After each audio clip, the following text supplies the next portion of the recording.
Got with it there off. There we go. Better introduce it again. Good evening and welcome to the committee meeting of the 12th of June 2023. John, apologies for absence. We've had one apology, Chairman, and that was from Councillor Stephanie Stevenson. Thank you very much. Choice of subs, Chairman.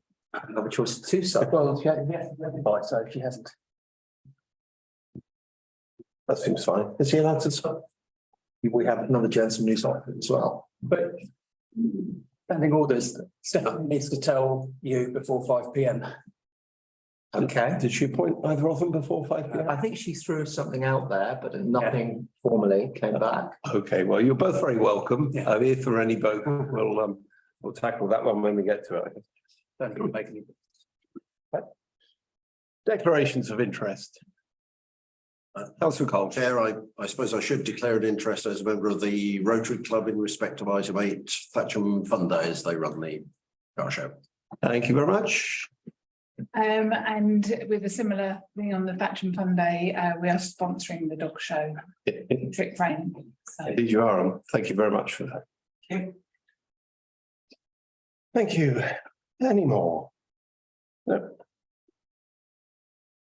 So moving on to minutes. These are the minutes of the 6th of February 2023. Seems a long while ago now. Happy to propose, Chair, since I was chair. Thank you, Councillor Brooks. Do I have a seconder for that? You. Any other comments on those? All those in favour? Thank you. Anyone against? Super. What's on that, Chairman?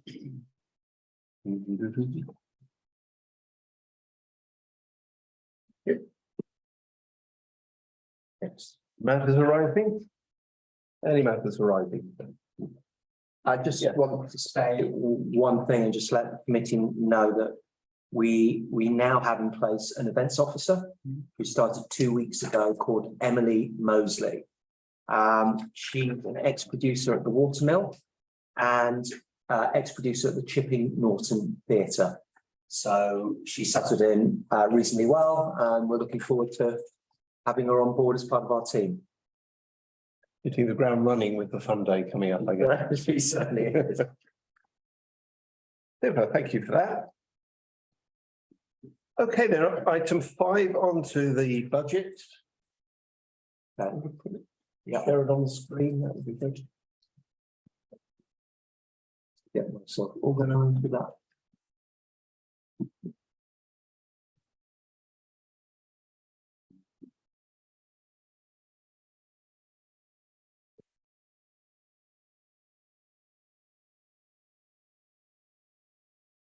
Gosh. Warm today, isn't it? Councillor Brooks. When they're up, Right. and when you're ready. Got first thing, everyone's attention.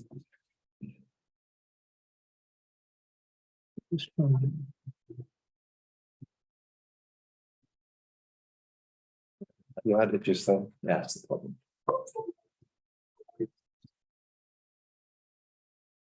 Okay, I'm just going to hold my memory stick in place like so, and it should work.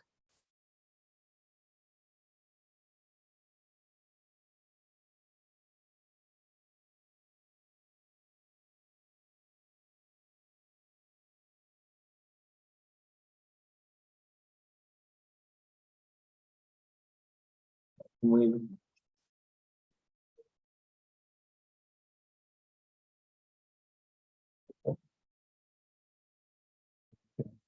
Brooks. Well, I don't know how you're going to take this, Chairman, but if you're going page by page, I have a comment on page. Page numbers on the second page and on the. Well, yeah, and on the last page. Taking them in page order, councillor Cole. Or take. I wondered, Chair, whether you just like me to explain for the benefit of people who may not have known yet what the hell this all means. I think that'll be very helpful. Yes, thank you. Start with that. All of the events are split up, so they have a section that is allocated to them. So we're starting off with the Thatcham Festival. There's three sets of financial columns. Obviously, the description of those are on the left-hand side. And then there are three sets of financial columns. One is the budget and the actual amount spent or received last year. And then the middle is the one that we would normally look at, which is the current year. Obviously, we're only in month 2 and we haven't had the events yet. So it becomes more meaningful as the year goes on. Of those 4 figures in that central section, the total, the left-hand side of those figures, is the budget. The actual year to date is the amount that's been spent on those particular lines. The projected is the amount that we are likely to spend. That normally really realistically doesn't get populated until the year gets a bit further on, until we know what some of the incomes and expenditures are likely to be nearer to the time they are expended, especially with the events committee. And the committed is anything that we have essentially bought but hasn't been paid for yet. So theoretically, you would add up the actual year to date and the committed and get to the projected. But that requires a large amount of manual input and overriding by the finance team. And then the next year's budget, totally ignore, because that is next year's budget, which won't be set until December of this year. Thank you, Chair. Thank you, Councillor Cole. Just any initial questions on that, on the basic structure of it before we move on to the detail? If not, over to Councillor Brooks. Is it worth pointing out that the salaries are allocated back to the budget as well? Yeah. So it's not all external spend, it is Mr. S and Emily and some other. Indeed. But again, that you'll notice it's nil at the moment. That is usually populated again as the year goes, as the year goes. But we do, to get to a true figure, or how much the events have cost us. We include staff costs within that. Councillor Brooks, next Chair. Thank you. Thank you. Councillor Brooks. So on the second page, Chairman. Yeah. I'm only saying this for the benefit of new people. I tend to look for big numbers and see if there are variances from last year. And if you look at service contracts 4037, 4.5 last year, 10,000 this year. Conversely, equipment 8,000 last year, 4,000 this year. So those are wild swings to me. And equally, I've got one on events, supplies, material on the last page, 470. Very good explanation. It's just a matter of perhaps having pointed out. So the 4037 service contracts. Yeah. And the one below. Equipment policy was 17. 4041, yeah. Yeah. And then Page 4. Page 3. and then final pay. Yeah. 4070, The entertainment. 7,500. Event supplies materials, yes. So those, just for some explanation on those, if we can, please. Something you can help with. Yeah, I'm not sure what the issue is with the current budget. So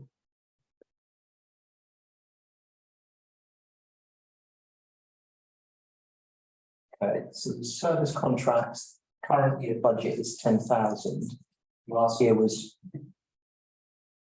the actual was 4145, correct? Yeah, but last year's we budgeted 4.5, it come out at 4.45, we've more than doubled it year on year. Yeah. What typically would a service contract be?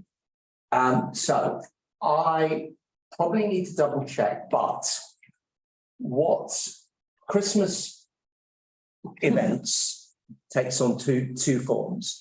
It is an actual event, the Christmas lights switch on, but we also put in place the hire and purchase of our Christmas lights that go the Broadway, the High Street, the Christmas tree.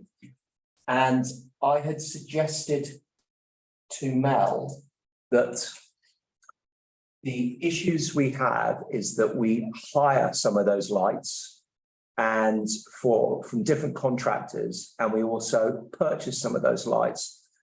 And it seemed to make sense to me that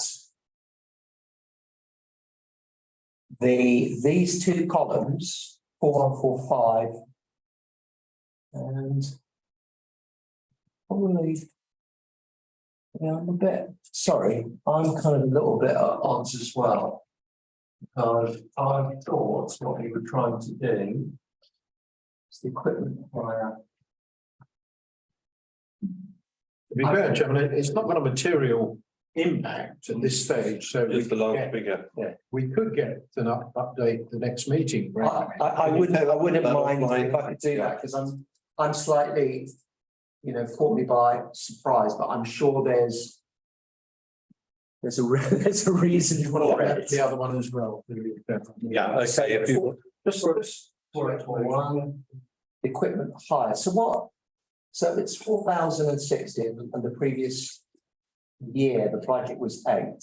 I think that's what it is, but I need to put, so you can see the budgets, 8 and 4. I think I need to dig into that, if you don't mind. And I'll spell That's fine if you out, could. exactly what that was about. just circulate a response, that would be great. Yeah, no, 4070, yeah, on the last page. 407, not 3. The three, The supplies and material, this one. the last page, That's Mr. the Taylor, last one, last page. last page, Sean. Oh, Okay. So you're talking about the event? Right, now, there, jumping off the page, 4070. Oh, the 7.5. Grand. Okay, special events. Now, I am pretty confident that is the money allocation from Freedom of the Town. Which you'll bring the committee up to date with. Yeah, I'm happy to do that. I think there's some items Yeah. within the some of the notes which will make a little bit more sense to that. Councillor Brooks. Yeah, did you want to give an overview of that? Where that money's gone? I would prefer if it's okay with members, Yeah. when we came to the items, I think it would make much more sense. And I can put this back up if needs be, Okay, if that's all right, Chair. that's fine. I mean, for any other, by the end, we can come back to them when we vote on the other items. Thank you.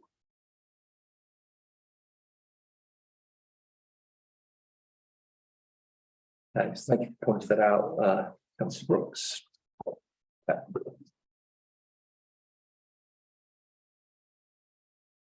Do we have anything else on the budget? Any other specific questions? Councillor Cole, anything from you, sir? no, Chair. Thank you very much. I'm desperately trying to wrap my brains as to some of that. Failing miserably, I plead old age memory. I plead as well, please. No, you're too young. No pleading going on here. Okay, thank you.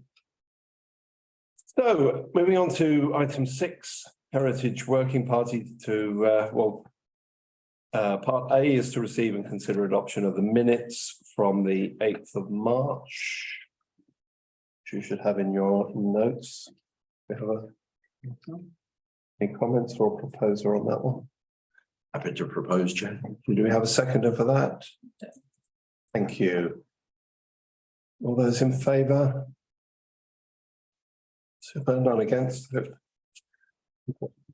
Thank you. Now part B is to confirm the terms of reference and appoint members. So at this stage, we review the working parties. We have a number of them. The Heritage Working Party now reports into the Events Committee. It did report into RNA before, and there have been just a few suggested changes to the terms of reference here, which we ought to just quickly review. Did I see a hand there? No, super. So the first one, I think, to administer the Heritage Blue Plaque scheme rather than to develop it, I think makes sense, because we're on about plaque number 5-ish, aren't we now? For those who are unaware, we try and commemorate an individual or an event within the town's history each year and put up a blue plaque as part of Festival Week to commemorate that. And yeah, so I think it makes sense for us to say administer rather than to develop that scheme. And to manage and maintain heritage assets, yeah, members of the group, and we have a number of external members on that group who are generally also members of the local historical society and take care of our heritage assets around the town, pumps and plaques and so on. And that is a key part of what they do. Thank you. Do you want to go? If there are any questions from other councillors first, because I'm not a member, so. No, there are none at the moment. So Okay, so I was a bit worried about that because as to what a heritage asset is and what is meant by owned by the town council. So as far as I'm aware, we don't actually own the pumps because they're on West Berkshire Council land. But as far as I'm aware, we do, legally speaking, own the old Blue Coat School because we have the freehold, though it's managed by a trust. That is my understanding. So I'm not quite sure what that's a very open statement as to what it is that they're proposing to manage and maintain. Because I'm not aware of anything that we own and manage ourselves, which would be because, well, it's unclear. Could be Cemetery Chapel, for example. That needs to be clarified as to what it is they think they're managing. Well, we could, I guess, say manage and maintain local heritage assets as directed by the town council. Then probably cover us. I would agree with that, Chairman. I mean, I think that's we haven't expanded the references to include the word own. It's just to manage and maintain the heritage assets. Well, if we say as directed by, then that takes owned out, doesn't it? Okay. Okay. Yes, we take the word owned out. So are we happy with to manage and maintain heritage asset or local heritage assets as directed by Thatcham Town Council?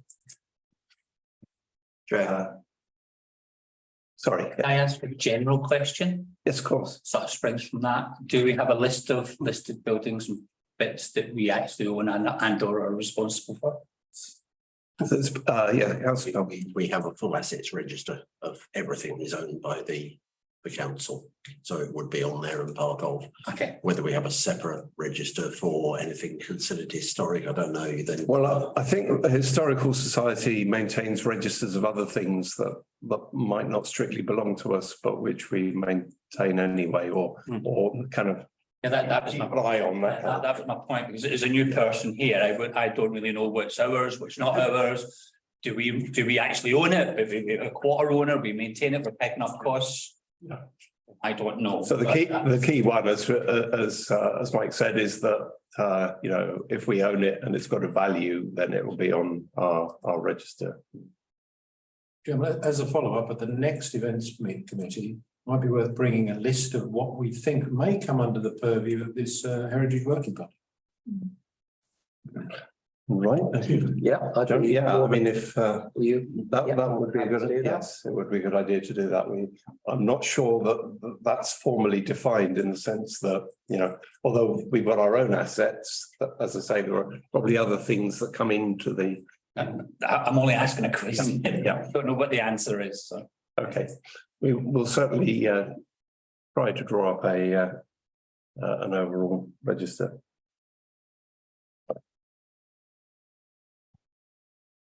Comment there. If they don't know about it, then they're probably not planning to maintain it. Yeah, it should be easy for them to produce a list of what they think they should be maintaining. Yeah, I mean, it's worth saying that this is quite an important group in that particularly the external members, people like Nick Young, Roy Tubb, Nathan and Susan, having a very wide knowledge of local history. And so it's key that we sort of stay, closely aligned with that group and helps us with our own assets. Councillor Collins. I suspect, Chair, I don't know the answer, but I suspect that list would be extremely short. Because I can't actually think of anything. Fair enough. Chairman, can I perhaps throw something in which might help, Yes. just in terms of the understanding of, my understanding of part of the heritage working party, and the case in point would be the blue plaques. Yeah. So for example, blue plaques may well have a lot of history connected to a particular building which isn't owned by the council. But nevertheless, there's a lot of history attached to it, in which case it would have to then ask the private landlord for permission to put the blue plaque up. But it's of interest to Thatcham Town Council. Yeah. So they're not all on our property by any means, but they are on local. Councillor Shevard. To formally invite Karsh Davey, should give me permission to do so for the cooperative members to see if he would like to come along to on your recommendation one of the meetings, just to see if it's something he's interested in. Okay, thank you. Yeah, the working party is open to Soon, isn't it? local members of the public. Sorry. Coming up soon, or did? In fact, we're not absolutely sure of the date. That may change, but it will be coming up soon, and we'll let you know if the date changes. It's good opportunity to bring new members on board. Can I just ask for, can you repeat that? Karsh, K-A-R-S-H. K-A-R-S-H. And then D-A-V-E-Y. Thanks. Yeah. And I think that last one is just tidying up the wording to role in working party, including research rather than researching various aspects, which great. Chairman, for the final one, sir. Yes. The working party should make recommendations and bring proposals. Yes. Yeah. Because if they want to spend any money, it'll. proposals that Yeah. they've thought of something. Yeah. I suppose they're recommending that the proposal they're bringing we should do. So it could be semantics, but I wonder if that would improve. As a cost chair, I was exactly going to make exactly the same point. A recommendation is a proposal. Yeah. And unless they wish to propose something that they're not recommending, which I'm not sure they would bother. It's pretty much the same, isn't it? Well, so what would we prefer? Yeah. I think I prefer recommendation because it's a recommendation. Are you happy with that, Councillor? Excellent, thank you. The only other thing is the date. It's worth mentioning that there are a number of sort of key dates for the Heritage Working Party, in that we have to work back from the festival, when we hope to unveil a new plaque each year. So there are some issues around when it meets, so that it can make recommendations to the right committee at the right time. And it's a little bit later this year than it has been in past years, so we might move the date of the advertised meeting. Are we looking to appoint members at this meeting? It would be, I would like to suggest that there are currently 2 elected proposed membership. Are we? Oh no, my apologies. Yeah. Sorry, all the current membership is. I think. Okay, Yeah, apologies. Those names have already been proposed. Obviously, if any other councillors wanted to join that working party, they'd be welcome to do so. Just let us know at any stage, really. So I think we just need to confirm the terms of reference and the changes to the wording that we proposed there. Did anybody else have any further refinements to the wording they wanted to suggest? So can I have a proposal for that then, please? Thank you, councillor Shepard. Seconder on that? All those in favour? Thank you very much. Okay, so to review the King's Coronation Garden Party on the 7th of May. John, did you want to talk us through this? Yeah, and at some point it would be worthwhile re-looking at the special budget, I feel, and just go through that. So, but just to sort of highlight the points that's in the agenda, a request from the previous mayor, Councillor Jeff Brooks, for funding of 2,000 for the event was approved by the Finance and General Purposes Committee on the 9th of March. So that's obviously pre the elections. And it was funded from the 7,500 budget. And that 2,000 was funded from the 7,500 allocation for the Freedom of the Town event, which is no longer taking place. So that's the financial observation, which I'm happy to. Should we have a look at that now, Councillor Brooks? Would that be, Chairman? Would that be? Yes, quite happy to have a look. Might as well cover it all in the same. Okay. So it's the special events. Keep going. So the allocation was, there was a special events allocation, which was set up as a special event code, which works for when we have opportunities like the King's Coronation.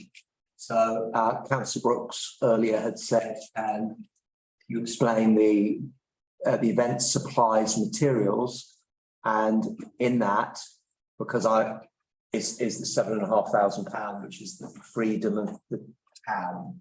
I might look to Councillor Brooks. Could you tell us what the freedom of the town is for new members? And the fact it's not going to happen. Yeah, so the town used to be very associated with the military, and there was the Royal Engineers had a. Sorry, Councillor Codd, did you Just to interrupt there? in case Councillor Sackett's struggling because he wasn't on the council when the last Freedom of Town was placed. Yeah, it's actually the Royal School of Military Survey, which is at Denison Barracks in Hermitage. We granted them, because of the association we've had over many years, and indeed you'll see in the corner there some of the memorabilia that are associated with them, as well as the Greenham Common Air Base from many years ago. We gave them how many years ago? 10, 12 years ago. The Freedom of the Town, which entitles them once every 4 or 5 years to 5 years to parade through the town with bayonets fixed and banners flying. We had the original Freedom of the Town parade. We then had a top-up one, I believe. One was due to take place in COVID, and then didn't for obvious reasons. And when we contacted Royal School of Military Survey last year, they said, actually, we have so few people up here now, we don't actually think we can do it. So we had allocated £7,500 in last year's budget for Freedom of the Town. That's now not going to take place, as I understand it.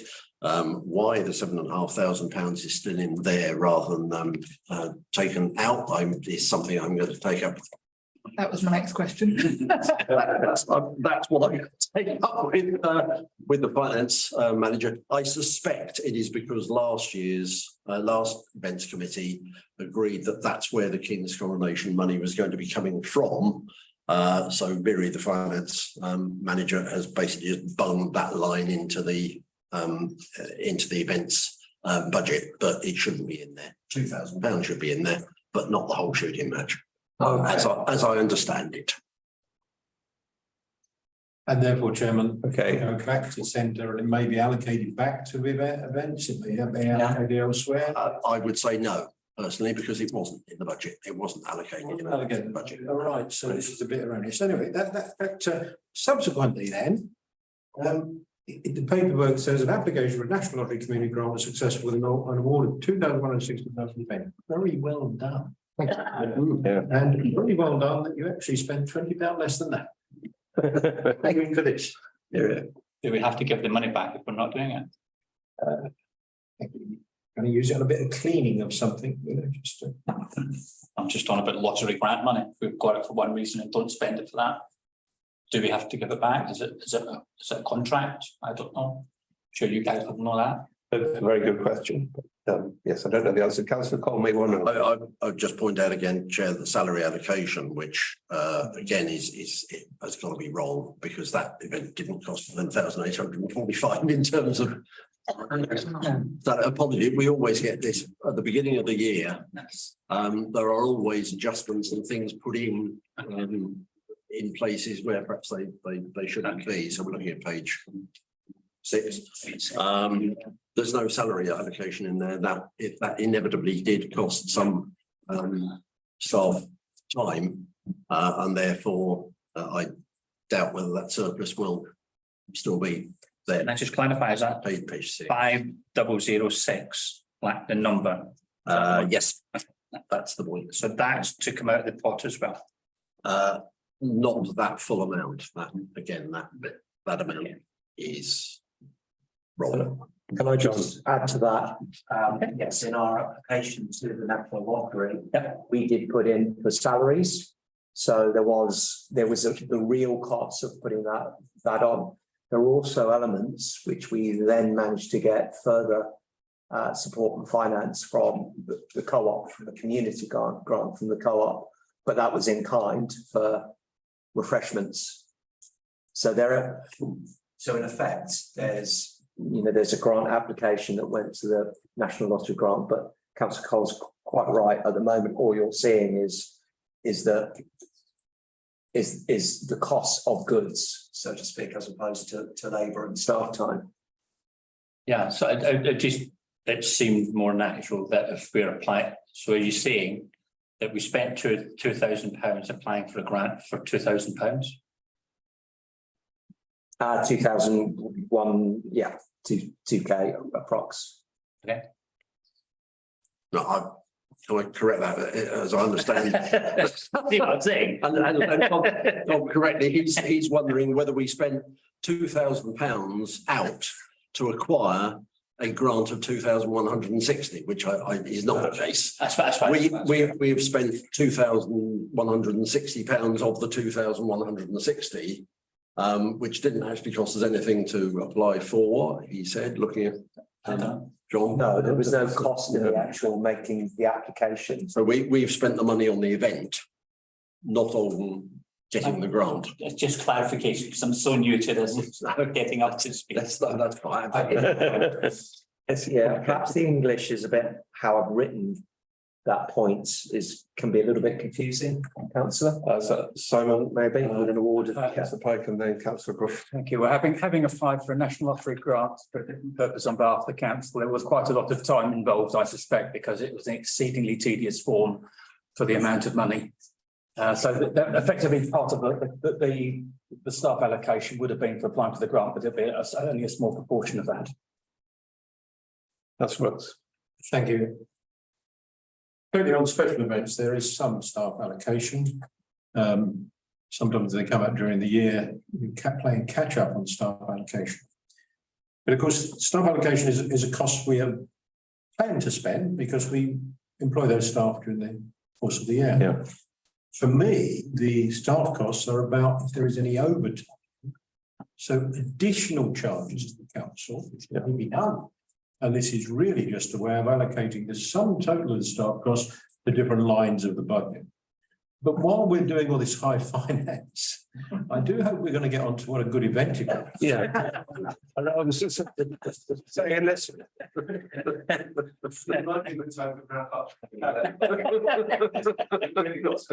Day, and I think we really ought. Well.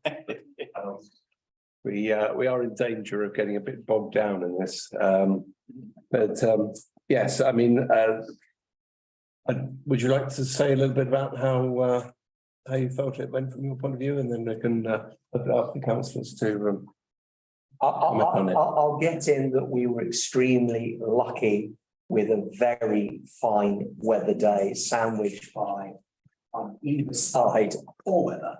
But having said that, that there were some items that were brought in which worked very well.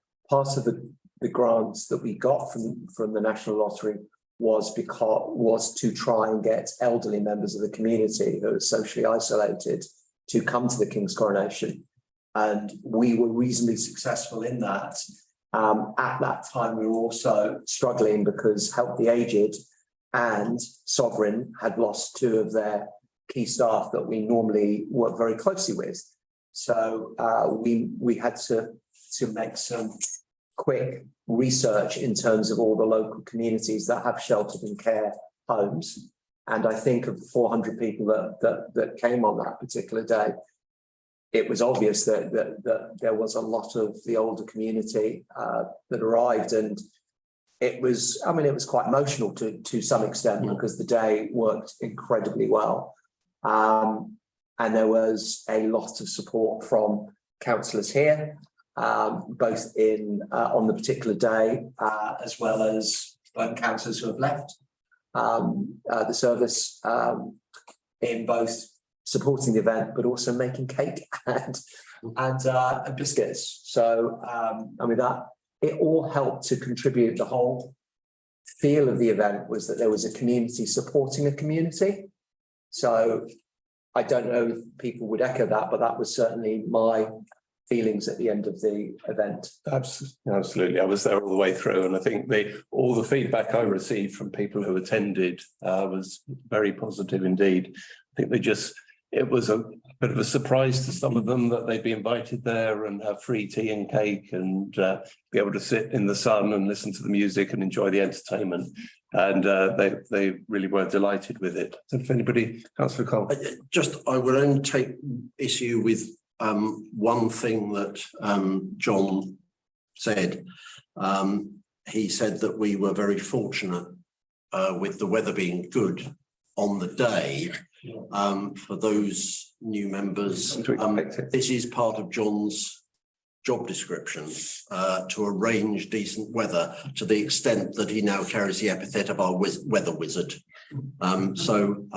He may consider it good fortune. We just consider it he's doing his job. I can't say anything about No pressure for future events there. No, it is just amazing how often a council event has good weather. Sorry, John. I still have my fingers crossed for the Family Fun Day, even confidence in John Sackett, of course. Councillor Brooks. Yes, that's what they call putting the mockers on. It was a terrific event. We didn't quite know how to do any event to celebrate the coronation. And we came up with this idea of an afternoon tea party type thing. It was astonishing. People were astonished. I come here and I can get cake and tea for nothing, and I can go back for more cake, But it worked a treat, an informal afternoon. We worked well with a cricket club. I thought eventually, after one or two misunderstandings, that came together very well. Would have made some money at their bar, which so everybody sort of wins. And I think, obviously, if the weather's lovely, it's going to make the event so different. But anybody who was there, there was a little bit of emotion, as you say, a real community spirit. People were streaming in, sitting down, enjoying a lovely afternoon, free of charge. How often can you do that? So absolutely. Plaudits all round, frankly. Even to that old bloke who used to be the mayor. Thank you. Any other comments on that event? Well done, John. It was a very good day, and well done, Jeff, for thinking about it, thinking of it.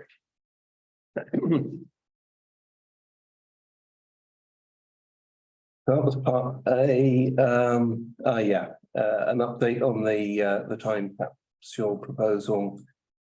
No, this is a project really that the Heritage Working Party that we were talking about earlier is working on particularly. It's the other part of the of our sort of tribute to King Charles and the coronation, to encourage schools and local people to capture their thoughts and recollections both of this coronation and where time allows of the previous one, and to capture all that in a time capsule and put it in a prominent position in the town. And the Heritage Working Party have picked that up and are working with schools to push that project forward. And we have a budget of £1,000 from F&GP. Thank you very much for that, to make sure that goes ahead. Anybody have any questions on that one? Just when it might be buried, Chairman, how long this sort of gathering of memorabilia and ephemera is being? Yeah, I think we need to I have spoken to Nick Young about it. He's sort of leading on it. But I think we need to sort of firm up on the details at the first working party meeting, and then we'll report back after that.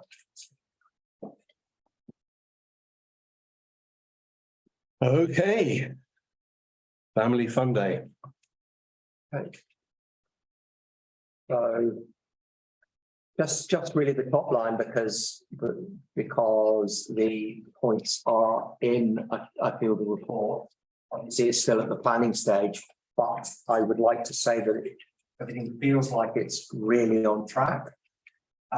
We went out quite early with regard to stallholders and offered early bird discounts, which really assisted us not just in raising income early, but also getting confirmation from stallholders.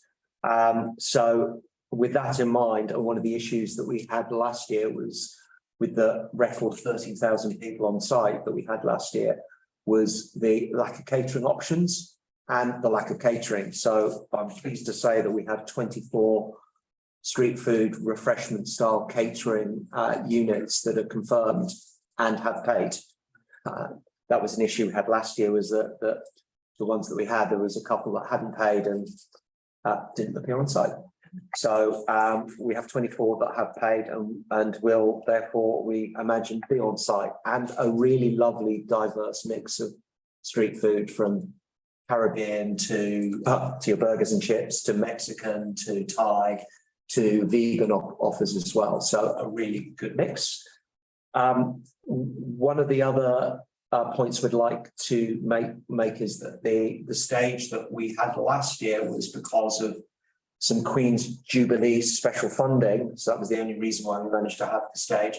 This year we've managed to get sponsorship from Pictures of Siam and Imagebox, which has helped us to bring the stage and the stage program together yet again.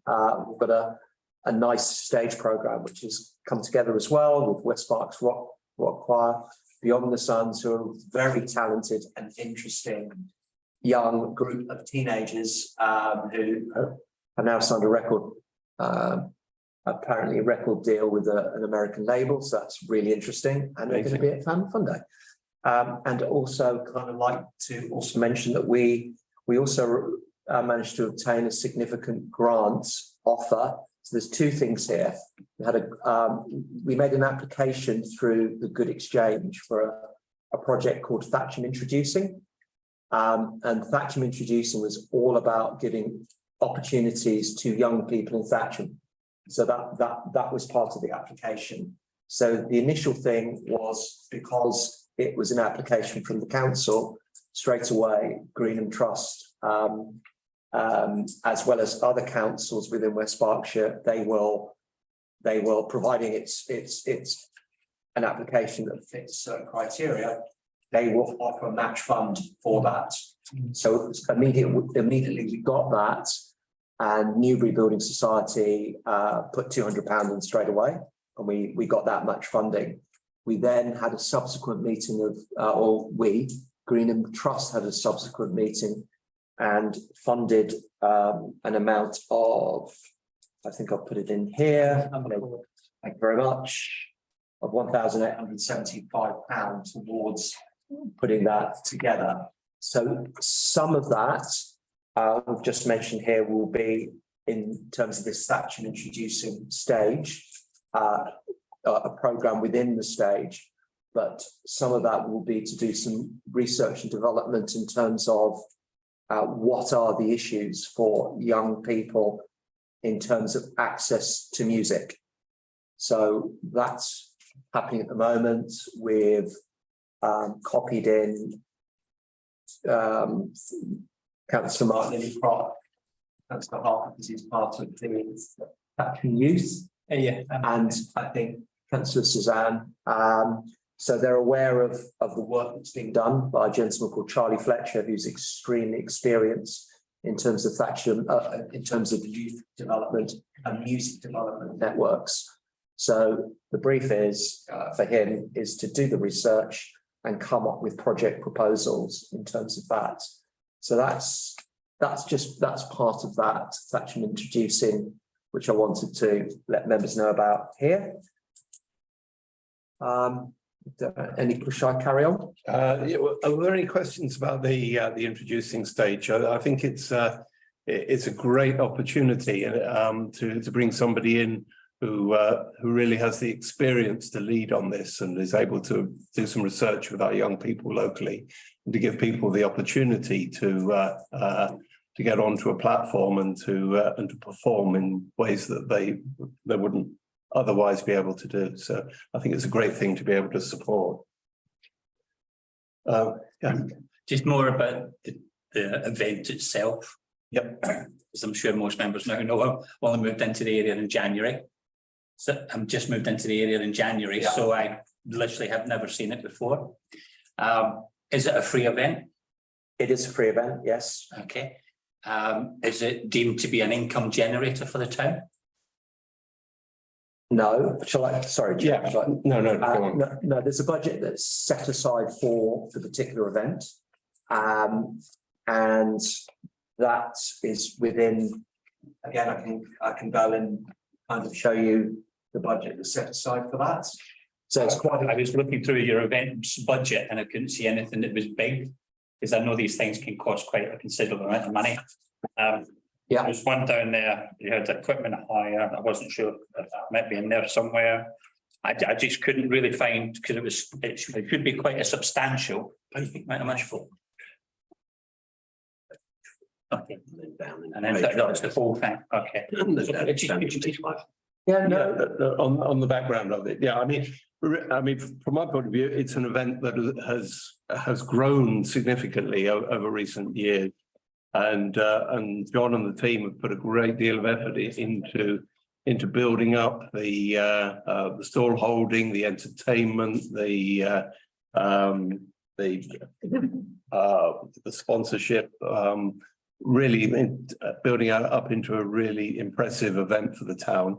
I think, more than a fundraising event, it's an opportunity for as many people as possible to come out, to take stalls, to enjoy the entertainment, and really spend an excellent afternoon out with their families in Hennick.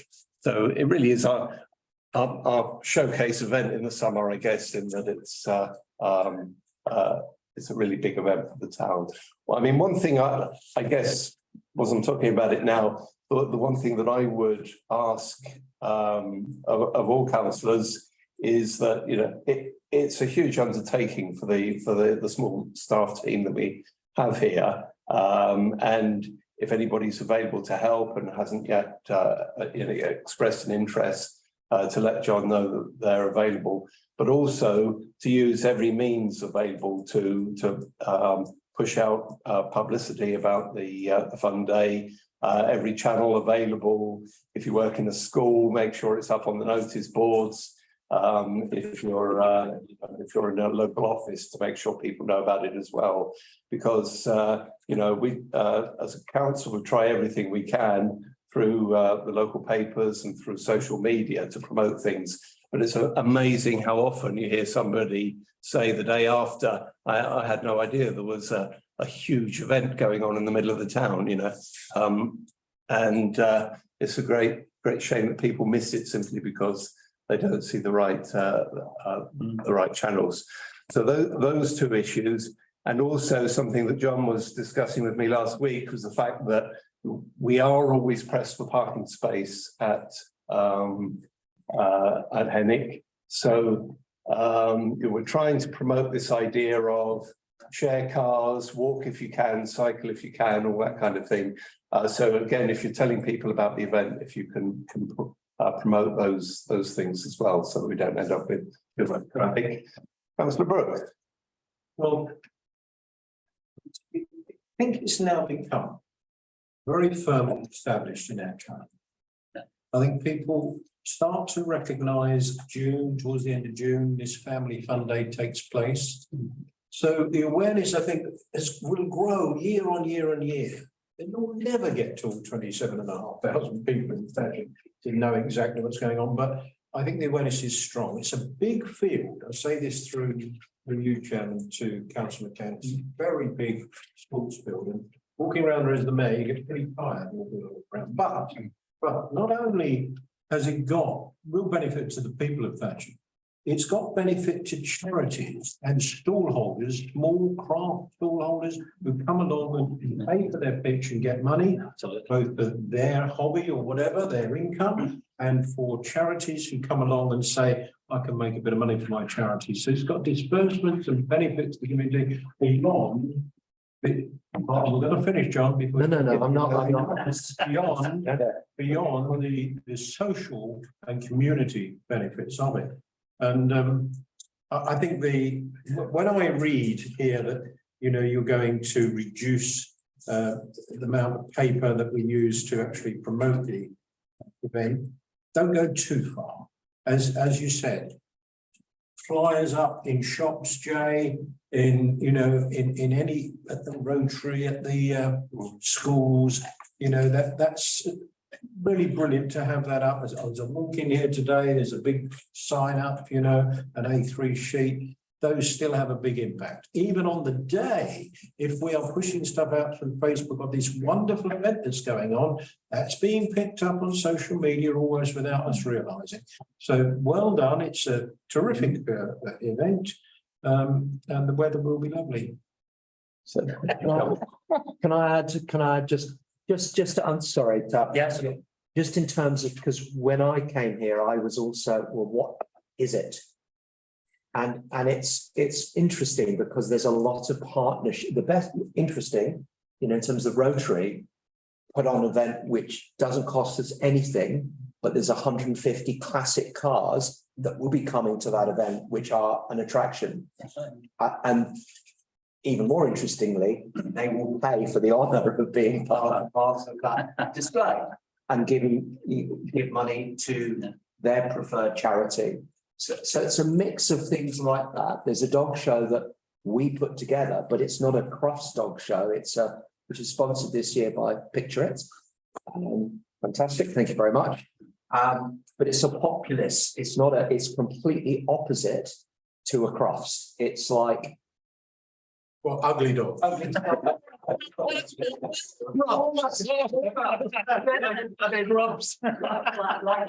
Rescue dog. You know, so that is the kind of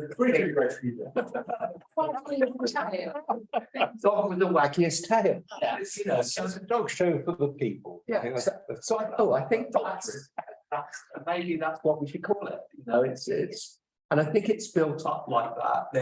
But there are elements we're trying to very carefully with the decision that the members made last year or even before then, which was to keep it as a free event, but to see whether we could try to expand the sponsorship and the grants, which we set up a small sponsorship planning group, which Councillor on my right was part of as well. And that's helped because that enables us to try and bring in a few more attractions, which do cost money, you know, the professional items, so that we're trying to balance that with the community-ness, because all those store holders as well, they also pay, but they're part and parcel of the attraction, you know, by having as many as we have. So just sorry, I wanted to expand. No, Absolutely, yeah. Very I much. just, thank you, it's really helpful, it's really interesting. And like you're saying, having 13,000 people, whether they're actually directly Thatcham, but there's definitely in the peripherals and parishes and towns around, which does nothing but promote Thatcham as a community and indeed the work we do here. When does it get to the point where you guys in the office find it difficult to manage? Because organising 13,000 people, I assume if you've got 24 van caterings, van or people turning up, you'll have at least double, maybe even triple that of people selling bits and pieces. And that's an annual full-time job for some people in some authorities. Yes, go on, John. So the team, not just the events team, all start pitching in prior to that event. We've obviously haven't had an events assistant for a while, so we've had someone working on that. The planning process does take a long time in advance, but it's a process. So, and I think, you know, it works. Yeah. We do bring in a lot of volunteers to assist us on the day. I'd kind of at this point in time say we've had from the Regency Hotel this time 20 of their team will be coming down to help and support. Excellent. So it's really, really helpful actually. Do the police man it, or do the police man the security side of stuff, or health and safety? No. Paperwork from the local authority, do any of them guys turn up? They've never turned up, but during COVID, we put the whole event manual to the SAG group, Safety Advisory Group, and we didn't hear anything back apart from issues connected with COVID. We do a risk assessment, an event manual that goes out to the St John's Ambulance, who require the risk assessment. So it's Thames Valley Police know about the event. The issue, I think, as it grows, isn't the size of Hennick. It's to do with the issues we touched upon, which was the car parking. So we've spoken to Rotary to see whether there's more research happen on that, because there are things like neighbouring fields which we could we could request the owners if, you know, we could possibly use them. But at the moment it seems okay. We've just dedicated more time to the management of the car parking and really thought it through. So you're right, it's a question. It's become more operational and logistically challenging as it grows. But I think you're okay for the minute. That's all we need to hear. 5 times away from it. Thank you. Yes, we are. On that point, John, is there anything else you're desperately in need of support or help with? No, I think as we approach the event. I think we're good. I appreciate you calling for the volunteers, but I think we've got a good team already. Thank you. And, you know, that are kind of coming onto site. So I think it's moving in the right direction with 9 working days. Oh, thank you. Excellent. Thank you for that. And we're looking forward to it. So any more questions on Fun Day? Okay, moving on to item 9, the Jubilee Tableau. Councillor Brooks, did you want to lead on that? Very happy to lead on this, Chairman. I know it's to update committee on the status that I think that's the Thatcham Jubilee Tableau, which we call it. Okay. That'll be implementation to Jubilee Tableau. Obviously, I'm a massive advocate of this work and put huge amounts of effort into making it come alive and the mayor making, I think it went down with a high degree of wonder. Not wonder how it happened, but wonderment that it was so striking. A lot of the crafters came along, so you would appreciate they liked it, but I think there was something of a wow factor. For me, Chairman, and you might come on to finance in a moment, but for me, we now need to get on to stage 2. And I would wonder, Chairman, if you and myself as Chair and Vice Chair of this committee might meet with John and look at how we continue to promote it, both in terms of perhaps how it can be viewed. I'll come back to that in a moment, and how we continue to promote it as something to be sponsored. It's sitting there in all its glory. I imagine that the only people seeing it now are hall hirers. And I have spoken to the leader and to the chair of RNA about the ability for us to have a couple of viewing periods a week, potentially, so that we can promote the fact you could go and view the tablet. So I think we're now having the sizzle of it arriving and being unmasked. We now need to get on to promoting it. I think there was some hold up on the photos, which mean it's not on our website yet. It's not been announced on social media posts. But that's not, it's going to be there for a long time. That's not a criticism. It's about kicking on now. There is a book, a brochure book about the Tableau to be developed, which some of the sponsors are expecting to be in and paid so accordingly, so that you could go along there and say, I want to know more about this. I think there could be a comments book in the hall where people say, never seen anything like it, in a good way. So I honestly think this is a work in progress. It was not an end in itself on May the 14th. It was the beginning of something special and one of the Heritage Working Party's assets, Chairman, that I expect them to look after over the years. So for me, if you join me, I'd like to come in and talk to John about next steps. Really. Absolutely, yes. Councillor Adamantos. Could I ask you, is that its permanent home? And if so, why? If you didn't mind, we thought of putting it outside. We even thought of that lovely wall opposite Craven's on the toilet block, which is a nice wall, even though it's a toilet block. But we were worried about weather and vandalism. So we looked at that hall and we said, this is a bit of a utilitarian hall, breeze block, finished, rendered. What could we do to lift it? We need somewhere pretty big too, because you'll remember me saying, as the idea grew, so did the Tableau. So it's the only hall we've got of the size. You couldn't put it in Burnwood, and we didn't want to put it outside for the reason I've just said. Will we be looking at covering it up for hirers that don't want it in the background of event photos, for example? We had a temporary cover for it, and I wouldn't want it to be covered up most of the time. But I was just wondering if anybody was hiring that hall and wanted more of a blank background. Were you envisaging we'd have a cover of that sort? I was waiting to see if any hirers would come back and make that remark. Will you please get that ugly thing covered up? Please don't come and hire our haulers again. But where Councillor Hart says, well, pull the button and the curtains open, quite a bit of cost to that. I was thinking more of one of those manual ones. Manual. But I think I'm looking for feedback really. Yeah.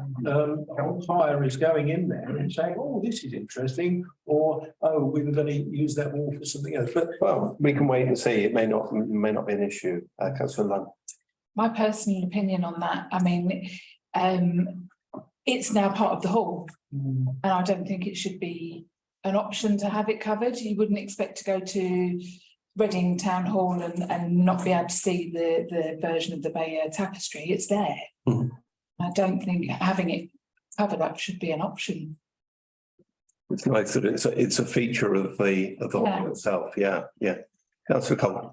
I have to say I'm not with that. That is usually the place where people have the stage, if they've got bands or if they've got anything else. And if we want to increase the usage of the hall, which we most certainly do, I think the option of having it covered up is actually quite useful for those hirers who may not be, I can't imagine the Sonia with her tap routine or whatever is going to have any objection to the tableau being there in its full glory. But that is the place where usually the stage goes if you've got anyone standing up with a microphone or playing on the in the hall. I think it's fair to say that it wouldn't be a huge cost to have the ability to close it. The cover we have is pretty gash, you know, a bit of Velcro at the top, pull it off, done. So the money didn't go on the cover. But yeah, I mean, you know, the ability to sort of have some curtaining come across it, not difficult in itself. It is a cost. These are things to be discussed, but while you're covering it up, I want more people to see it. Yeah, absolutely. Yeah, sorry, I'm not suggesting it's covered up all the time. I'm merely suggesting we have the ability have the option. to hire the hall and to improve the hire of the hall, that we have the ability to cover it up, not that it's hidden away somewhere. Would it not be an option that if somebody wants it covered up for their event, then they find means to cover it, or is that then putting? Okay, I think we're solutioning a bit here. So if it's a backdrop for an event, you don't want to have that there because it's distracting. And particularly if you've got a screen for the film, I think that's the way it's used. If you're going to cover it up for events, the curtain needs to go to the floor, not just over the area. And as it's 12 meters long, something like that. 6 meters wide. 6 meters wide, you're into non-domestic curtain track. So it is not a trivial cost. No. But I would say that if you're going to cover it properly and cover it to the floor, because it then becomes part of a dressing of the hall rather than just a thing to obscure something. Could make it more attractive to theatre groups and bands too hot. Yeah, as an alternative hire. Because I'm not aware of these extended ambitions for the hall. It sounds like we're going into the evenings more, which is great. But I wonder if I can ask through you, Chairman, and the leader may need more time, but the leader will recall us to be talking about any periods that are available for viewing the slots. Am I too soon to tease that out of you, sir? Apologies, Chair. I've not done anything with the action that Mayor Lane. Yeah, I mean, these sound like these are aspects of stage 2 of the work.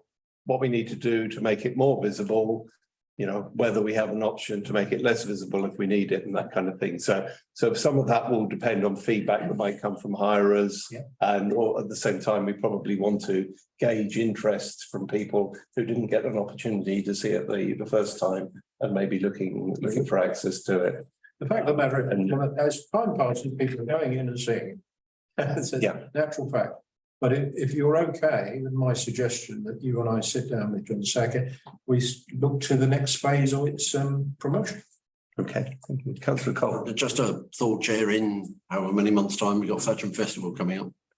Yeah. I don't know whether there is a space anywhere for one or two evenings or weekend. I'd be very pleased to come along on one of those and just describe the problems. Okay, well, yes, if we could take that forward then, and the other challenge is to close the revenue gap. I mean, is there anything more we want to say about that now? Did you have anything from F&GP regarding that, or? No, I mean, sorry, Chair. No, we agreed at F&GP to underwrite the event, subject to Councillor Brooks's personal assurance that he would know. We agreed to underwrite the event in the unlikely event that sufficient sponsorship wasn't found. So it's not quite a sunk cost because it's on a suspense account, but anything that we can do to reduce that burden on this year's already overstretched budget is going to be very welcome. Okay, thank you. So, I mean, just to close that, in case it sounds as if we're nitpicking over it, all these things are important, but it was a very fine project. A lot of work went into it. Certainly Jeff put in hours and hours, I know, and John did too. And it's a very fine work, and I think it showcases brilliantly the local talent of crafters locally I couldn't even begin to put together one of those pictures. So I'm just in awe of all those who took part in the project, and it really is quite magnificent. So well done for that. Okay, remaining events. Yeah, just to, I'm aware, May was an exceptionally busy month. We're into Thatcham Family Fun Day. These are the broad kind of brushstrokes of the events, remaining events that we've got after Family Fun Day. There's something called United Service of Remembrance. Quite unusual, but the fact that we have a cemetery and basically people who have lost their loved ones in the last year are invited to come to a service, and it's a pretty strong attendance over the years. Members have been very supportive of it in previous years. We work very closely with Churches Together, who put in a lot of support on the event in terms of a service, and that particular event, it takes place at the cemetery, as you'd imagine, and that's on Sunday, 16th of July. Thatcham Festival that Councillor Cole mentioned is from Friday the 6th to the 15th of October. The formal closing date for applications was the end of last week. And we've already got a really strong programme of applications. We also try to curate part of that, so we also go after events. I can't, because this is a public, we haven't actually released what those things are, but we also have a very strong another author. We had a very strong author last year, and we've had confirmation of another one through support with Hungerford Bookshop to launch the whole festival on Friday, the 6th of October. So it's a whole mix of things from art and leisure. I'd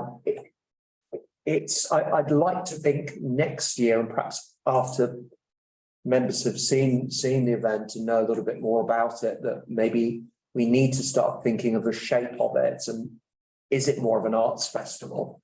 Even some people still call it an arts festival, but there is a lot of leisure content and even one sport event that happens every year within it, which doesn't really necessarily fit within that arts spectrum. Last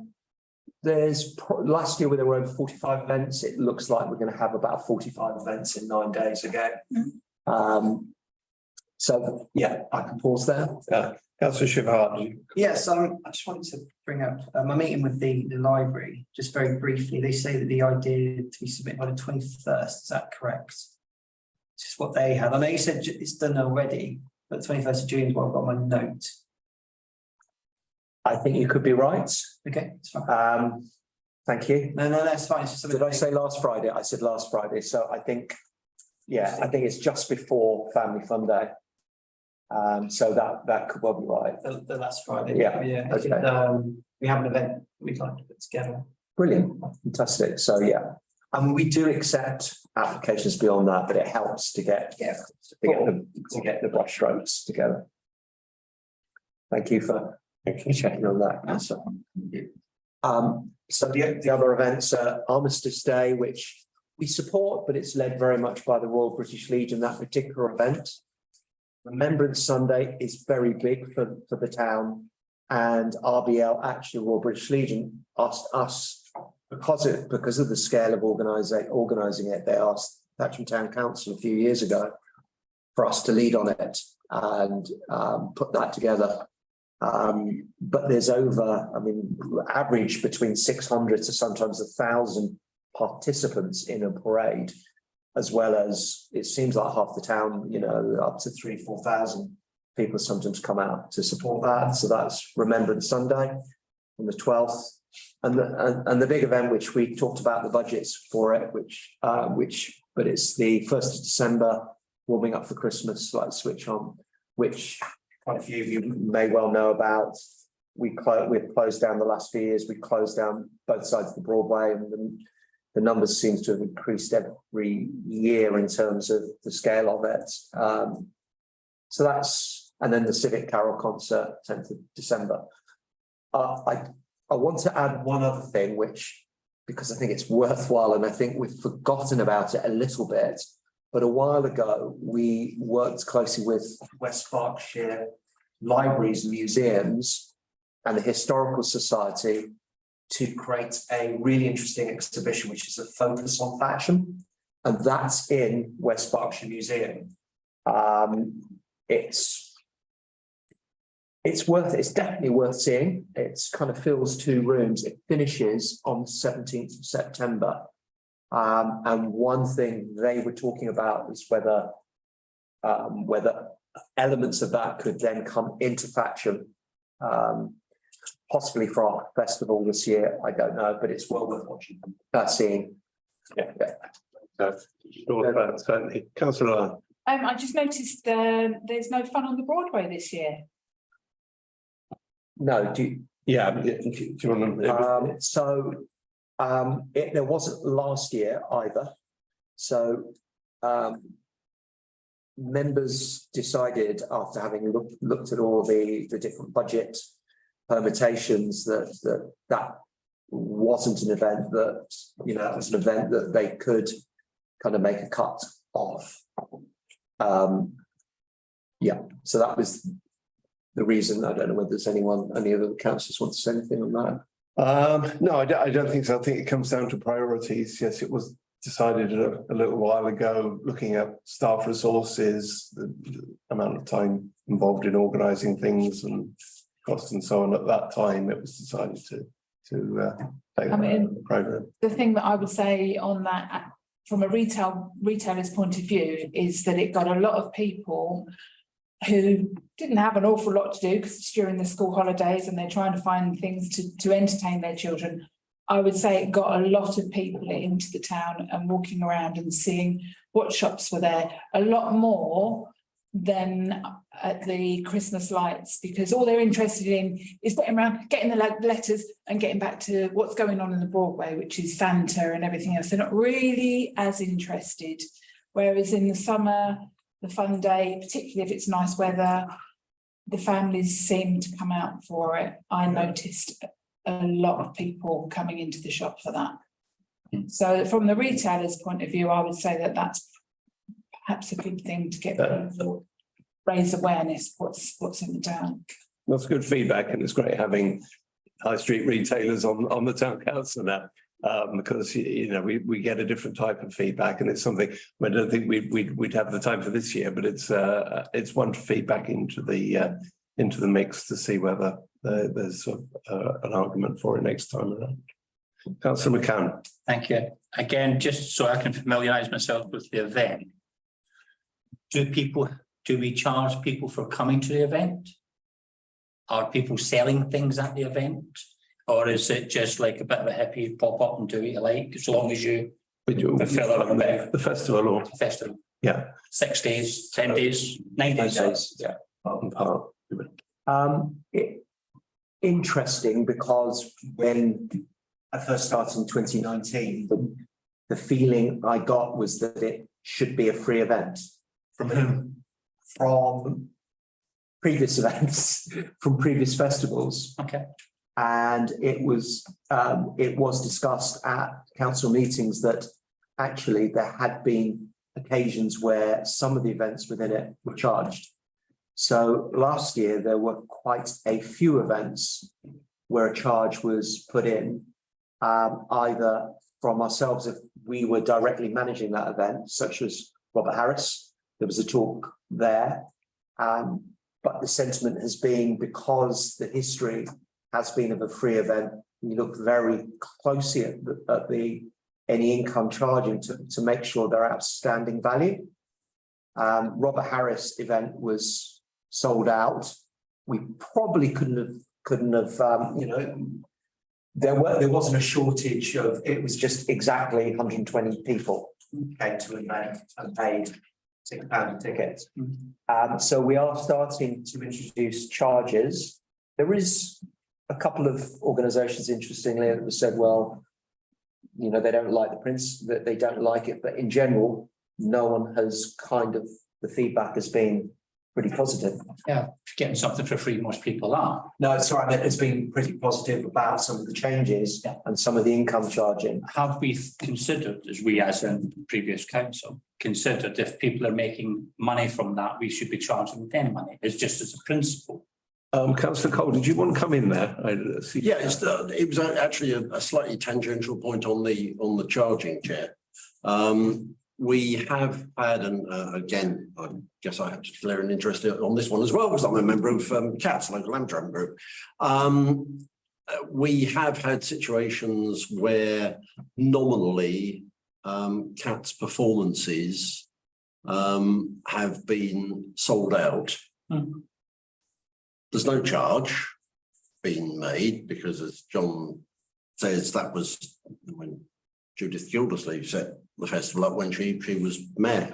That was always the tenant of the festival. Now the festival has grown as the fun day, as everything else under John's stewardship, to the extent that we are now doing a lot of different things. But we have had CATS events where nominally we've sold out. So nominally we've got 80 people coming and 30 people turn up. And it's amazing that if someone's paid £1, the desire to turn up to something is a lot more than if they paid nothing. Ridiculous as it may sound. So there is that argument as well. There's a balance of arguments, but that's one of them. And also, we do collect for the mayor's charities during the. I absolutely. I'm merely bringing it up as a point of information. All points on this are valid, of course. I mean, interestingly, we have started to set relationships with organisations whereby we will share the ticket income. But these are decisions that kind of I try to make very carefully, but sometimes, you know, without support of, you know, with a guess that I will have the support of the events committee. I've got to choose that words quite carefully, but I would value, you know, when we're making those kinds of decisions, and that might. It kind of leads into item 11. I see exactly what I'm thinking. Is that, you know, it does put sometimes, okay, let's work with this company and we'll just split the income 50. That seems like a fair way of doing it. So I sometimes make those judgment calls just based on what I think is the best call. I've got a feeling this is a phrase you're going to hear a lot from me over the next few months, but new council, new rules. Yeah. What are the chances? Councillor Pike. Thank you. I would say I'm not directly involved in any of the events, but I've seen them and I've got a background in running and doing events. It will be most of the events are community based. And most of the organisations putting them on are not for profit. I would say that's looking at John, that's the case. So it's a sort of partnership rather than a commercial venture. And I think that for those sort of things, it'd be very difficult to have to have a formal policy, or B, to bring the arrangements to the council, which means making them public. Because but if you tell them to bring them to council, they're announced at a council meeting, they're public. So I think the current system within the current philosophy of the festival, it'd be quite difficult to do that if you're making it a commercial event like the Edinburgh Fringe Festival, for example. That's a different kettle of fish altogether, but that's not the culture and vibe of the Thatcham Festival. Yeah, just so members understand, Jubilee Town Council do something quite similar, but not over a 3-4 day period. They charge between £10 and £15 per person and 7 or 8 per kids.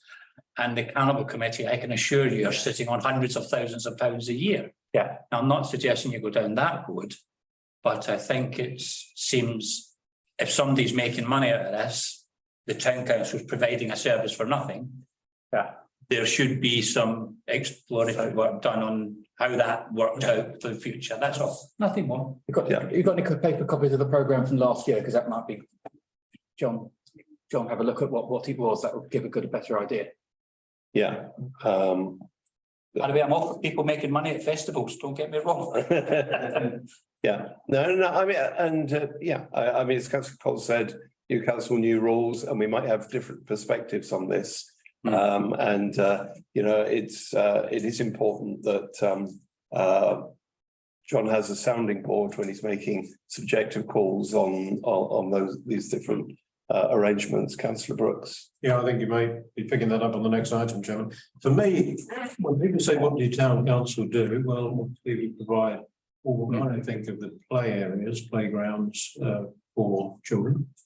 We run the allotments, we run the cemetery, and they go, okay, all right, yeah, all right, I get that. And then we say, and we do all these events, most of them are not charged. And they go, oh, all right, and we need to promote ourselves as a town council. We do that. Because then you get at least the kudos of it and the appreciation. But new council, new rules, I think this working party may well want to look at, can it be income generating? Because it is a cost to the taxpayer. Everything we do that's free is a cost to the taxpayer. It's not free. They've paid their precept, and we're paying for staff, salary, housing, events, services, supplies. So I think it's a debate to be had, but not tonight. Yeah. Can I just say I would welcome that, and I'd welcome that challenge. I think it's the last thing I don't want to say on it. I think it's been a delicate balancing act on the quality of the resources we have and the appetites people in Thatcham have for a better offer. We don't have a corn exchange or a watermill or an Arlington Arts. We have OBS, summer events happen in this chamber.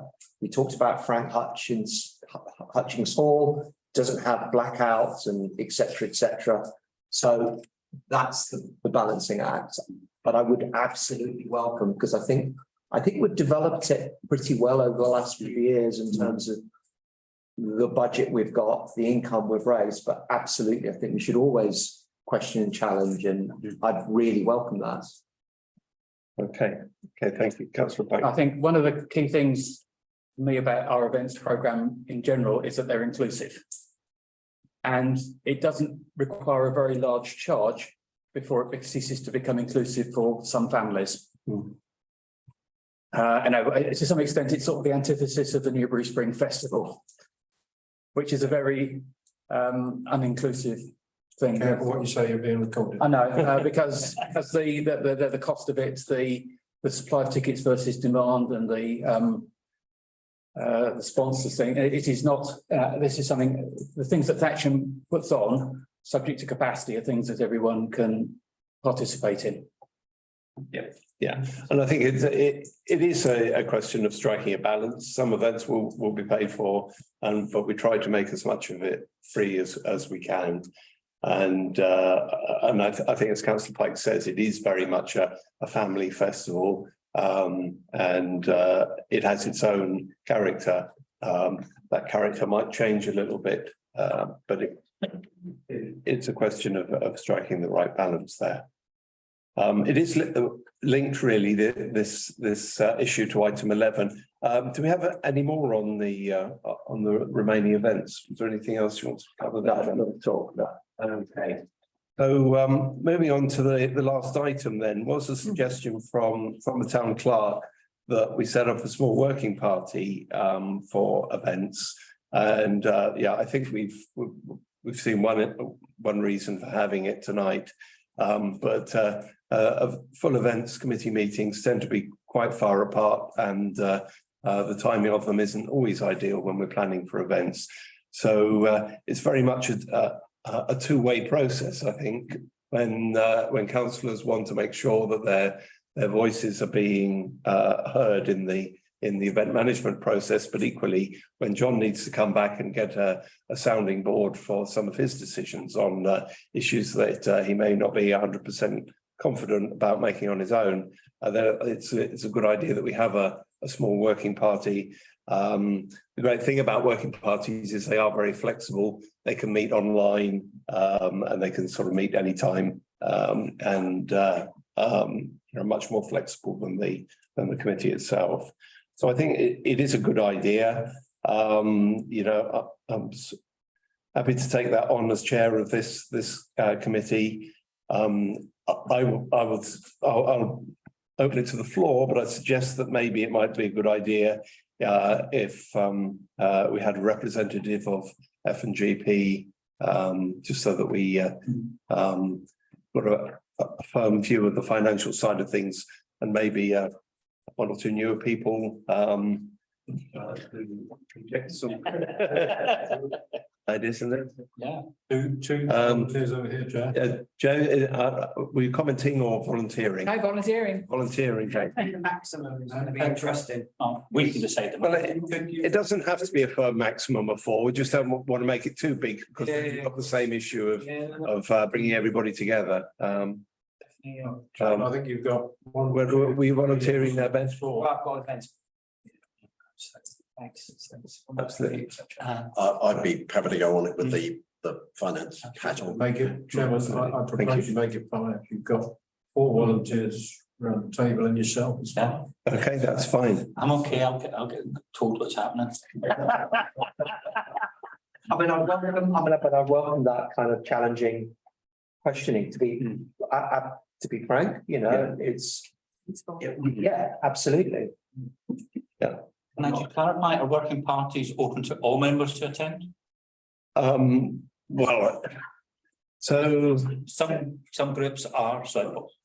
Sorry, Joe, I think I'm right in saying that any councillor can attend any council meeting, yes, regardless of what it is. Then I wouldn't need to be a member, but if I can pop along, I'd definitely be interested. Sure. okay, yeah, I mean, they're all publicised, so everybody knows when they happen anyway.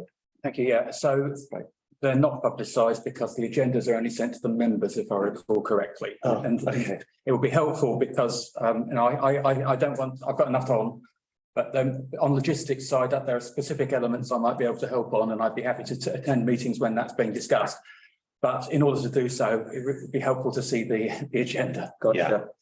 Also, I think, I mean, the key thing about this is that members of the working party can then reach out to other members, you know, when these needs arise. And, you know, we're very well aware of your areas of expertise, Councillor Pike, and other people around the table. So, you know, as long as we have that flexibility to hold these working party meetings, when John needs some support, or when we have specific issues, we'll push back to the officers, then that seems like a good idea. So, excellent. So, You need a proposal, can yes, please. Proposed. Thank you. The membership being 5. Thank you. Do I have a seconder for that? Thank you. All those in favour? Excellent. Thank you very much indeed. So with that, I'll reach the opening. Thank you very much, ladies.